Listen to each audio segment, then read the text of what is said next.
Welcome back to Recovery Unfiltered. Rob and Larry are still on a break. They will be back with a new show on July 8th.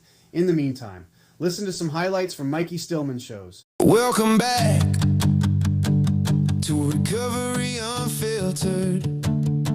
It's Rob and Larry in your ear again. We don't need letters before or after our names. Just two drunks with a lot on our brains. Sit back, relax, let us carry the load. We've walked that dark and winding road. We're just two alcoholics with a lot to say. This is Recovery Unfiltered. You can stay a while today. Where did you grow up? Oh, okay. I was born in Fort Worth, Texas. Wow. Moved over here when I was probably 2. Okay. We lived in the Bay for a little bit, but then moved to Oakdale when I was 3. So I've been there ever since. Wow. And let's see. I guess they always talk about the parents. My dad was an alcoholic. If it wasn't for that, he would have been a professional golfer. Wow. Because he golfed Damn. Pro-Am and all that stuff. Really? But he's too busy, according to my mom's words, chasing women and drinking. Oh, shit. So Well, it one kinda, comes with the other, doesn't it? yeah, put a damper on being a pro. But he golfed with like Lee Trevino and all the old timers Wow. like that. So he was pretty good. Good. He didn't have me. I learned what I know about golf watching him.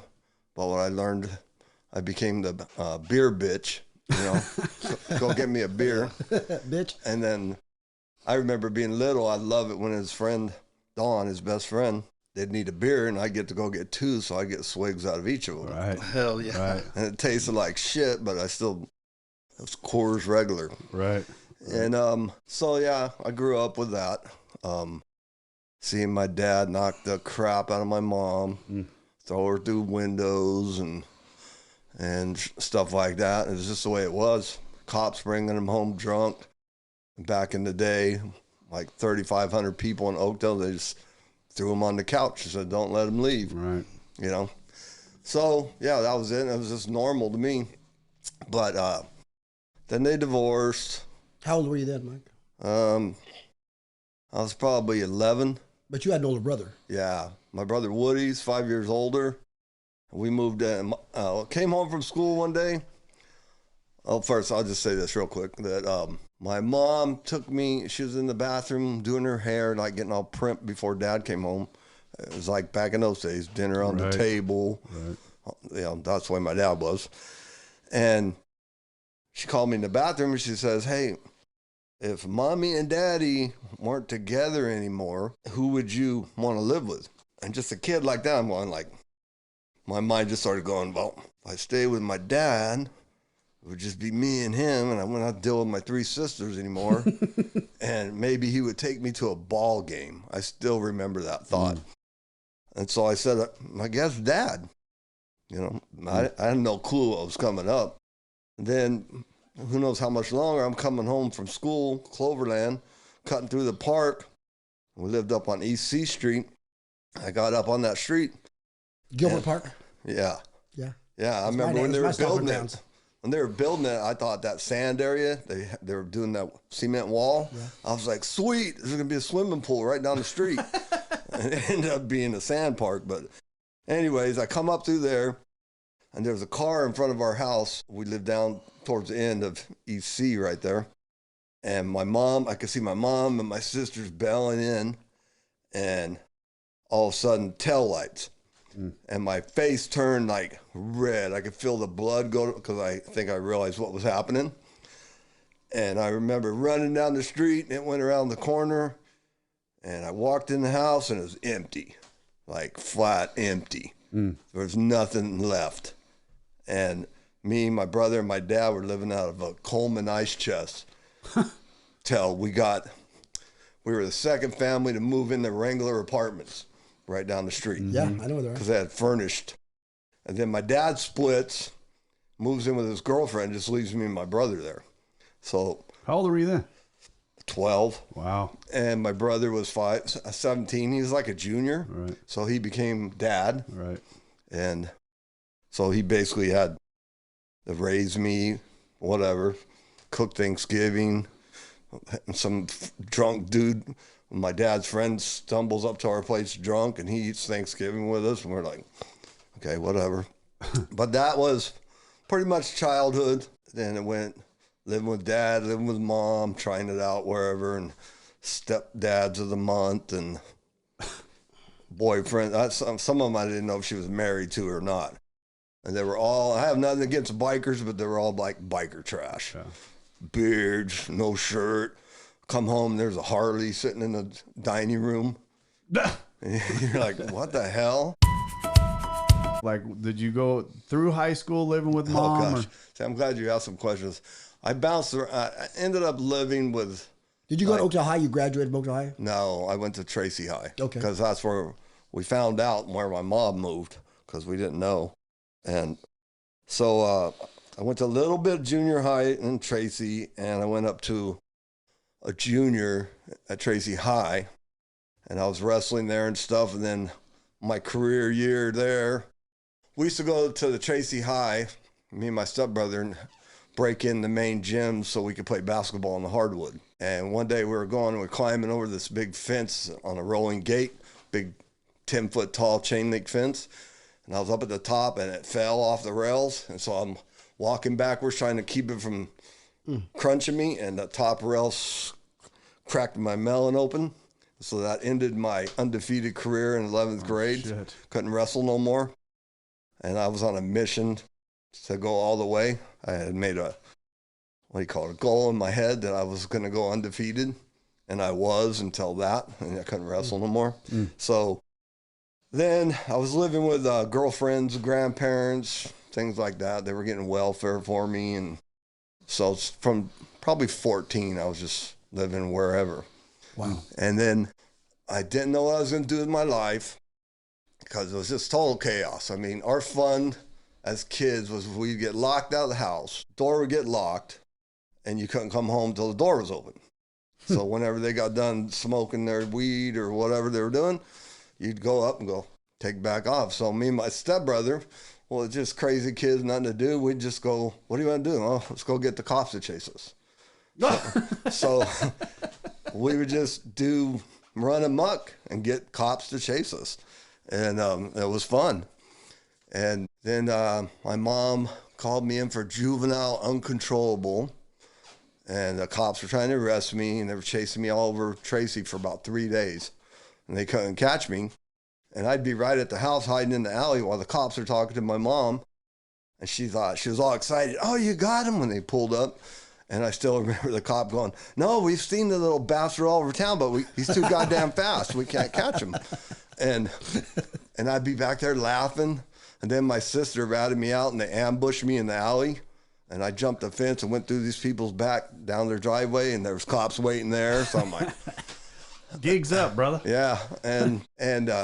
But I conned them when we got in the house, because I was in gym shorts when they were chasing me, red shorts. And I had been in that stuff for like 3 days running around town. And I conned the cop. True story. I said, hey, since you guys are taking me, can I at least put clothes on? And they're standing there in the hallway. And he goes, which room is yours? And I said, the first door on the right. So they're standing there watching. Well, the first door on the right was into the garage. And so I went out that door, out the other door right across from it. And I was on. That was part of the 3 days because they lost me right there. And they never got me again. But were you drink? Was any alcohol, drugs, anything going on at that time? Nope. I hated people that drank. Okay. Because that's because that's what you were raised in. Right. Raised with, my dad would come home. Oh, this is crazy. But my mom would lock me in my room. I remember it was third grade at that time. At Cloverland, my school. Lock me in the room till my dad came home. He would come home, walk through the door, beat the fuck out of me, and then go close the door. And so, and I'm talking like people get hit with a belt and all that. That would have been cool. But my dad hit with fists, knees, all that stuff. And I'd be curled up in the corner in the bed. And then I learned if I squirted tears, he'd quit. And so I'd squirt tears, he'd quit, he'd close the door, and I'd give him the finger to the door, and I'd jump out my window and take off. And that was 3rd grade. So I grew up getting beat like that. And then I always joke, say, I think I started to like it, you know, because I was stubborn. It didn't bother me. I could take a beating. It was like I was prepared every day. I was locked in the room. So I'm going, okay, he's home. Get ready. Then he'd leave. I'd flip him off, jump out the window. And so that was, and then the stepdads tried that shit, but like the one I tore his whole stuff up. Didn't work. It didn't happen no more. You know, you get that age. Yeah, when you're done. If you ask me, I'll do anything. All right. And then that's when one of the guys said, Mike, will you please do your steps? Versus That you was- gotta do your steps. That was, yeah. Yeah, Mike was not one of my biggest fans. No. He tells a story. He says it in the room too. He don't give a fuck. He says it right in the whole room to everybody. He tolerates me now. Well, actually, God gave me the tolerance. Nice. Because I hate when I'd met him before and I'd hear him talk, and to me it was like somebody telling me what to do or other people what to do. And after his first book study, when I showed up with my brother-in-law, I said, oh, fuck. You talk about his Thursday nights? Yeah. I forgot that thing was Thursday. I don't even want to be here and listen to this guy. And we walked out of it, and my brother-in-law was right by me, and I go, well, that sucked. And as I was walking to my truck, I go, okay, you're getting an attitude where what takes me out all the time of not going back to a meeting. Recognized it. And I said, well, next week, maybe it'll be a little better, I told Bruce. And so we come back, and I remember saying that to myself walking in, and it was a way better. I was more open, I guess, and listening. Willing, All that, because I never was before. And that's one thing I've been learning this time around, was what they teach. Open-minded, willing, and learning how to listen. right? And that principle before personality thing, Right. because I would look at a dude and say, you know, I don't like this dude, and I don't even know him, Right. you know, at work or anywhere. And but I started practicing that principle. It sounds weird saying these AA terms. It's like, you know, but it's Welcome true. to your life. It's true. They come out of me The rest now of without your even life. thinking about it. Right. And But it's the truth. it's It true. is. And the second book study, walk out with Bruce again, because I take him to all the meetings because he don't have a license. And I go, well, that one was better. And then on the way to my truck, I could vividly remember I'm thinking about it, thinking about why I'm thinking the way I'm thinking. And that's when this is the part Rob likes. And when I said, you know what? I go, it just hit me. Was God. He said, well, the first thing he said, you probably don't like him because he's a lot like you. And Which is true. And the next thing was, I said, you know what? I told Bruce, he's just zealous for the program. Yep. And he looked at me. I go, he just wants people to get it. Right. And so he's zealous for it, and I can get on board with that. I can dig that. Right. And so then I told him I loved him. There you go. But at first, I still want to buy him the plain language Fuck book to that. screw I'll him burn up, that book to the ground. because he quotes the other one. Right. Like, and I'm like, I'm going to screw this guy up and buy him one of these. Oh, there it goes. Sorry. That So after that, what age did you put that guy in the hospital?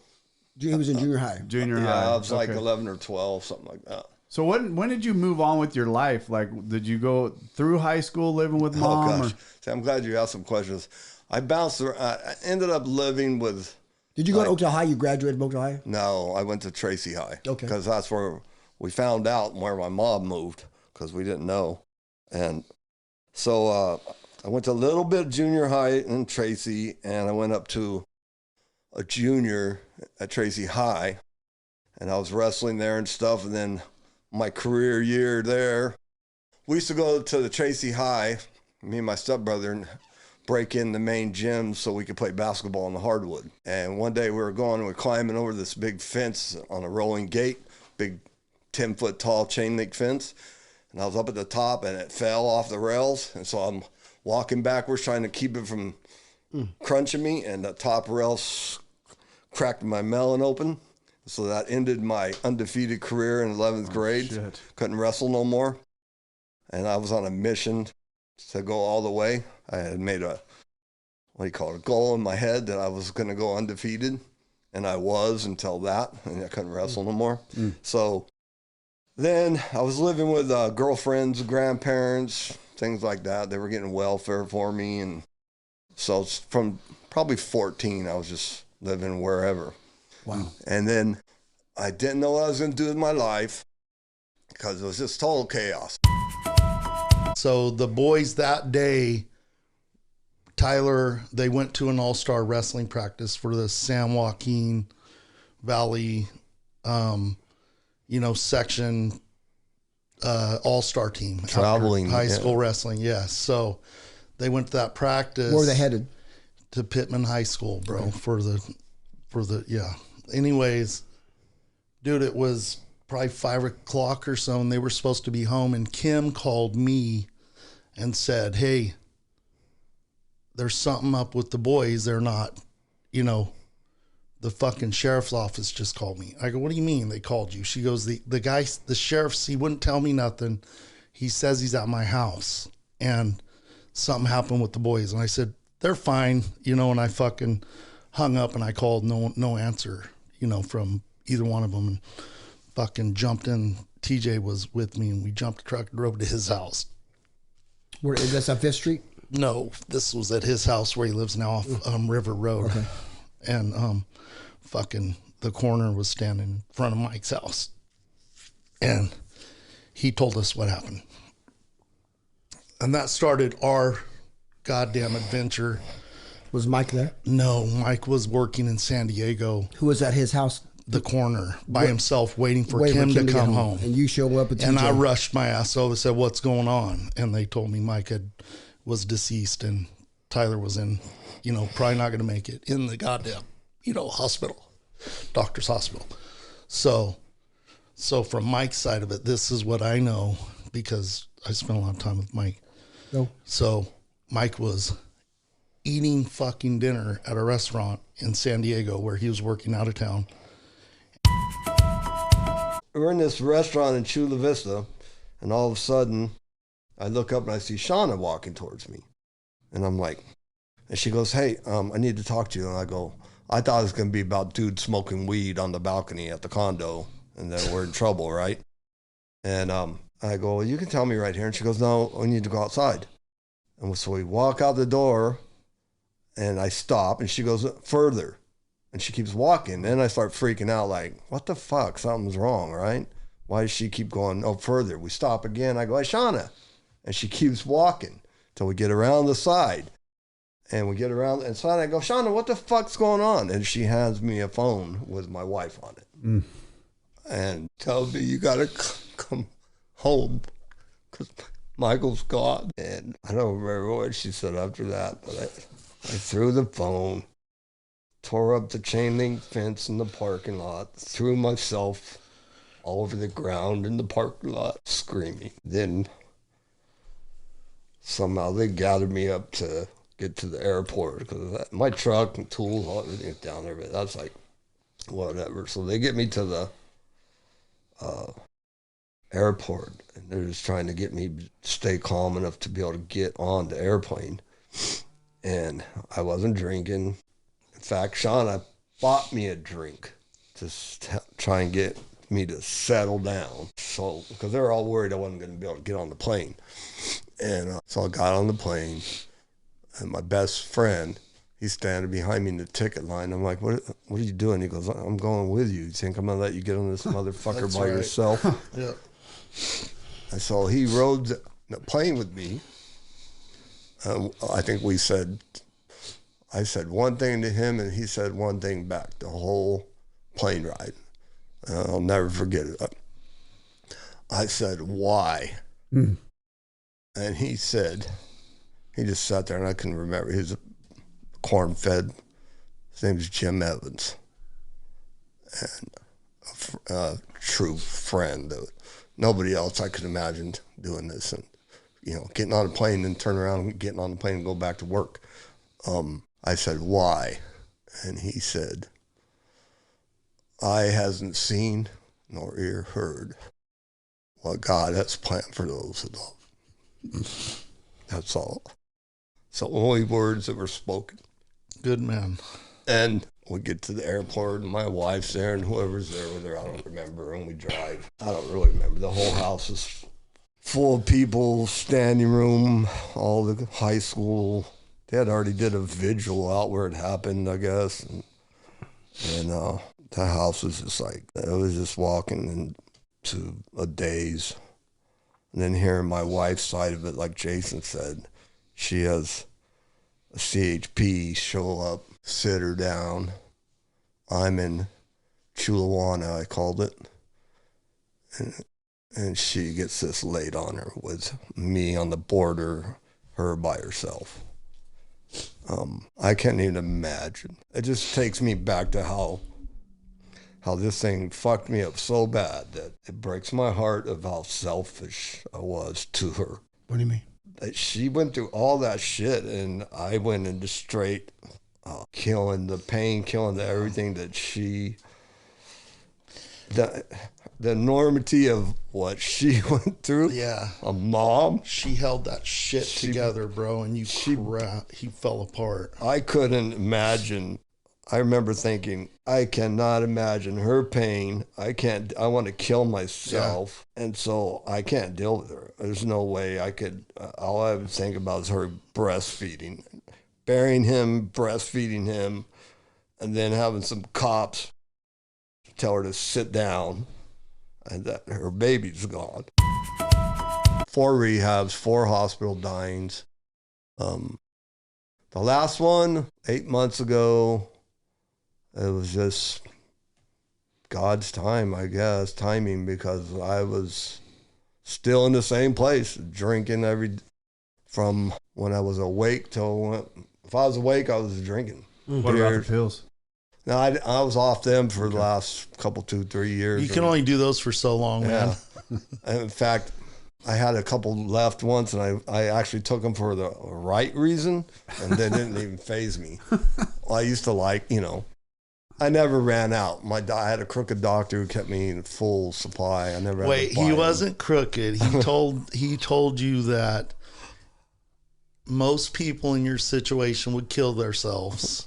And so he felt like he was doing he was saving your life 2 evils by giving you the pills that were keeping you alive versus you just straight killing yourself. And he said it would be better for you to go to a rehab down the road someday like we are right now. Yeah. And be able to pull your life together and make it through this fucking tragedy. Yeah, because the pills just kept on forever. I didn't need them, No, he was keeping your ass Yeah, alive. I had no ailing things, but let's see. I started I don't know, getting sick of it. Sick of seeing the pain in my wife's face. Sick of the way she was having to live because of me. Because right after the accident, instead of grieving, my wife had to worry that she was going to bury me the same week. You told me that a few times. I mean, literally, she couldn't even think about her grief because she never knew where I was. And she figured the next phone call was going to be, I'm dead. And that was right off the bat because, like Jason said, I couldn't look at her. I couldn't deal with it. I couldn't look at her. Kind of just made me think back about when Joe's accident. I said, I can't do this again. Yeah. And then a worse thing happened. And I wasn't thinking about that when it happened, but the fact that I couldn't even look at her because I'd want to blow my brains out if I'd thought about her That's pain. what you had told me, bro. Yeah. And my pain. I did enough damage to myself not caring. I mean, I'd be so mad and grieved out. As like you hear those people, they call them cutters. Yeah. I didn't do it a lot, but you can't hardly see it now, but there's a scar from right here to right there and all over my hands that are kind of blending in now that I had a badass Kershaw. I called it the man killer. And I was just sitting behind the reservoir one day, just drinking. I'd go out there and park where I wouldn't bother nobody. I was just, remember screaming, and just took that knife and went in my hand, and Just to feel something other? I don't know, yeah. Or just like I didn't even feel it. I guess. I don't know. I don't know why I did it, but I was like sitting out there with my arm out the window like this, and there's a big puddle of blood under it, and some bicycler drove by. 10-speeder guy, you know? And all of a sudden I hear somebody, hey. And I look up, and he goes, are you okay? And I go, yeah, I'm fine. He goes, well, you don't look like it. And he goes, your arm looks terrible. And I looked, and I go, it's fine. It's clotting up. And I just stuck my arm back out the window. And he's like, do you want to talk? And I'm like, no, dude, I don't want to talk. And he finally got me out of the truck, sitting on the tailgate, talking. And he goes, you know what? He goes, I work, he's like a RN or something. He goes, your arm needs to get looked at. It's not okay. And I go, he goes, I need to call an ambulance for it. I go, no, dude, I'll drive myself. Thanks for stopping, but. So he finally was smart enough to finagle me into letting him call the ambulance. But if I would have known who was going to show up first, I would have never let him do it, because it was CHP, sheriffs. The next thing, I'm 5150. And so I'm Rightfully so. And I'm laying there going, hey, man, Oakdale is that way. Where are we going? They really won't answer. And I see where they're pulling up, and I kind of know what this place is. NPC? That, Medical Psychiatric Center? yeah. Yeah. And I'm like, no, dude, when you open this door, I'm bouncing. I'm not going in there. The dude treating me in the ambulance is some high school friend of Michael's. He's like, I know who you are. I'm friends with Michael, blah, blah, blah. And it was weird. I told him I'm bouncing. He goes, please don't, because I'm going to lose my job if you bounce. And so I went in. Next thing, I'm in Bakersfield, a bunch of freaking nuts playing with green oranges and shit, like talking to themselves. And so, yeah, that went all bad. I told Bruce on the way out, I said, okay, what day is this? We're not coming on this day. And then I pissed him off. Before we got in the truck, I said, maybe next week will be better. So God was already doing something. And then the second one was good. And I walked back going, that was a lot better. I told Bruce, and he goes, yeah, that was good. And I go, that's when God hit me and he loves this word, that he's just zealous about the program. I'm serious. It's going through my head, which I'm like, not liking this guy, not liking hearing his voice. And I go, he's zealous for the program, and I can get on board with that. Yep. Yeah. You know what was great about the second meeting, Kim, which he's not going to tell you, is when he actually participated. He spoke 3 times. I was in at that that. meeting. How come you guys remember this? Because I've been around a long time. I see that what matters. Right. He shared 3 times in that meeting, because it's a very open And the forum. next Monday, he was with us. Yeah, and the next Monday he was with us. The growth. At the cabin. Because when you let God's Spirit work. No. I'm talking about you were in our Oakdale meeting. Oakdale meeting, the Monday meeting. Well, again, because he was, I caught him. I'm going to take credit for this one again. He was driving to one meeting, and I was leaving to go to ours. He's flipping and I texted him, gave him the bird, said, "You're going the wrong way." And he goes, "No," because he was going to the Monday meeting. Nathan was with him. Yeah, support Susan. I gave him a text, and then he was there. But he had shared 3 times that he hadn't shared before. 3 times in that meeting about what we haven't been talking about. And then he actually got, God brought him back, and he participated in his own recovery. And it was welcome, because we all knew his story. And everybody, when Mike speaks, because of what he's been through, as we're men, as fathers, I fucking listen. Because I hope I don't ever, but I might need that. And I know if I do, he'll be there for me. So it's a gift.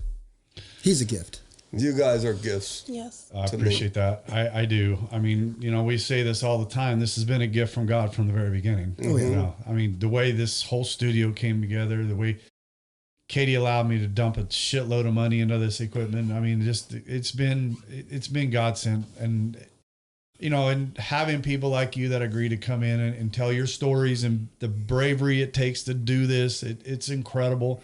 we have some good stories coming up. We've actually got 2 that I've actually been holding off on because I wanted to finish this one because I was so adamant about finishing this one. I put the other 2 off because when he says finish, that means just a chapter. That doesn't mean we won't ask you to come back another time and when Mike's a year or 2 years or whatever. No, I'd and love see for this where to God come has back. brought. Oh yes, because that's absolutely. the good stuff. That's the good stuff. And that's why when she smiled a minute ago, I got so excited because just seeing that and knowing where it's going, and we're just repeating ourselves at this point. So thank you so much, Well, Kim. I want to thank you as well for embracing Absolutely. Michael. Oh, love him. Absolutely. I'm just glad she agreed to come. Hugging the cactus. I've heard it say. Yes. You know, I that's didn't what he think was. she would do it actually when I first asked her, but she You wasn't. didn't put enough faith in God, brother. I know, huh? All right. But I made it easy too. I said, "No, Larry's good." When I sat there first time, I thought he was going to go, "Okay, talk." Right. No. And I'd be like, "About what?" I go, "You don't even have to do that. It just kind Yeah, of Rob. goes." We try to keep it moving, and But and then you notice as someone starts talking, God will bring something to your mind and hey, ask another question and pull out and get. Because I want to know whether these people listening. I don't know who they are, but I want to know. These are questions I have because when you're doing step work, you're just listening. Sometimes I want to stop someone and share. Well, how old were you then? And why did this happen? Just for whatever reason, and we dig in and get more out of it. Yep. Thank you, guys. Thank you, Mike. Thank you, Kim. It's been Recovery Unfiltered. You don't know. It's the hardest part in this stuff is forgiving myself. I know you forgive me, but I know how, but I want to tell myself I don't know how you can forgive me, but I know how you do. How's that? Through her faith in God and her belief in the marriage vows we took and how she really knows me. And I just thank God he gave me somebody that's stronger than me. Right. I don't know how many people would say that. My wife's way tougher than a 17-year-old Marine thought he could never be broken. But that stuff broke me beyond something I never dreamed from anything that happened in my whole life. But she stood stronger than I ever could without her, period. And one of my favorite things, I don't even know why I'm going to say this, is old timers, whatever they want to call them, been around, say they love newcomers because they get to see how screwed up they look and that it's a they reminder know it don't work. Right. To me, it's the opposite. I see newcomers, I love it. When I keep seeing them, I love it. When they don't show up for a couple of days, I found myself worrying about them, asking about them. And what it reminds me is not about how screwed up I was and how it still is, because I know how it is. I know how it was. It reminds me there's still people that need help like I do. That's all a newcomer is to me, is somebody that doesn't remind me, because I need them for myself to play that picture back. That's what I do. I look at myself puking. I look at her face, how it was, and I don't want to go back and see those things again. I would never buy tickets to see that movie over and over. Right. It's done. That one should get burnt. But I love seeing new people come in. They keep coming back, and it just does my heart good. I love it. Like I said, going back and watching your light come on, especially when I found out who you were and knew what you had gone through, going, this is going to be a fun one, and watching you just grow and grow and grow. And like I said, that one Monday night when I heard you say those things, and I'm like, he's got it. And I saw the light and the skin color and just everything. And then to watch Kim smile a minute ago, it's just gives me chills, and I just fucking love it. That's why we do my goal in life now is, she goes, like she said today, we're joking, she goes, happy wife? And happy life. And she said something else too, I forget. Yeah, but it's awesome. I love to make her laugh and see that smile more than a grief and just terrible. And, it's like things have gotten so much better in 8.5 months, and they can only get better, and more will be revealed. Yes, sir. Mm-hmm. And it's awesome now. We have a lot of fun, and like we used to. Right.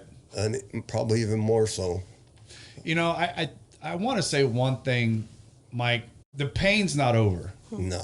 Okay. I want to make sure, right? I mean, I don't know. I say that for this reason, because I believe that if everybody's expecting something, they're going to know how to handle it, right? And when I see these newcomers come in and they're on this cloud and they're just all over the place, it's like, come here, let me tell you a secret. Here's what's going to happen in about another 3 weeks, 4 weeks, right? That little balloon you're on, it's going to get popped. And how you prepare yourself right now, you're going to be prepared for when that balloon pops, right? The pain is still going to, I deal with shit still that it's just, I want to pull my hair out and I want to jump off a cliff, but I know there's one thing that's very important, that bottle, that whiskey, that alcohol is not going to fix it. Nope. It is no way in hell going to fix anything that I'm going to go through. But ever. God is. Yes. And I know God in this program that I live is going to get me through anything, no matter what the hell it is. I do know. And that's the way I live my life. And But also, we're part of. Let's be honest. We're part of the No Matter What Club. Absolutely. No matter what club. I don't care if your ass is falling off. We don't drink. No matter what. No matter what. No matter what. Thank you for joining today. I hope you enjoyed Mike's episodes. Mike is still doing amazing and is chairing meetings and speaking when he can. If you would like to reach him or any other guest, please send us an email at recoveryunfilteredpodcast@gmail.com.